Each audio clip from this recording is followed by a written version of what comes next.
Hello, my dear friends. I'm your teacher Amma, and welcome back to my easy English class.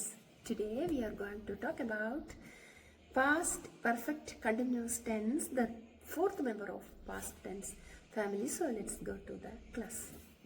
The past perfect continuous tense is also called the past perfect progressive tense.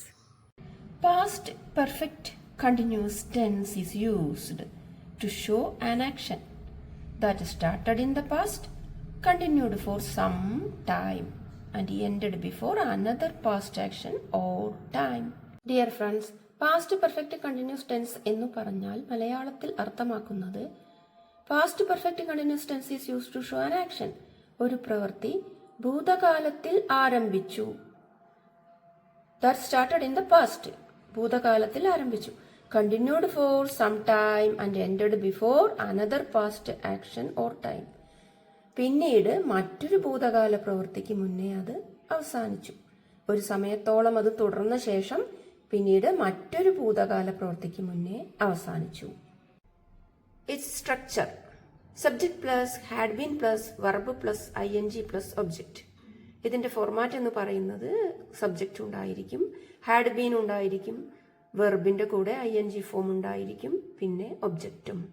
Four example, had been working there for 5 years.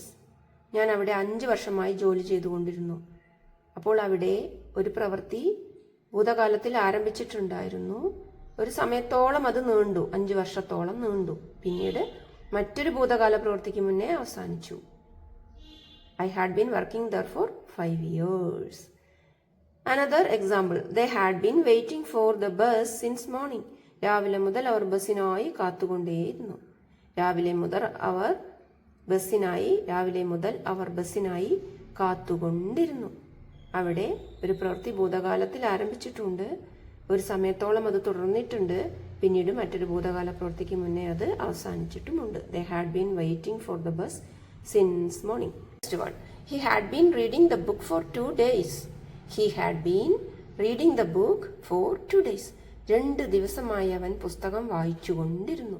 ഇവിടെയും ഒരു പ്രവൃത്തി ഭൂതകാലത്തിൽ ആരംഭിച്ചു, പിന്നീട് ഒരു സമയത്തോളം അത് തുടർന്നു, മറ്റൊരു ഭൂതകാല പ്രവൃത്തിക്ക് മുന്നേ അവസാനിക്കുകയും ചെയ്തു. Dear friends, you please find more examples and write on your grammar notebook.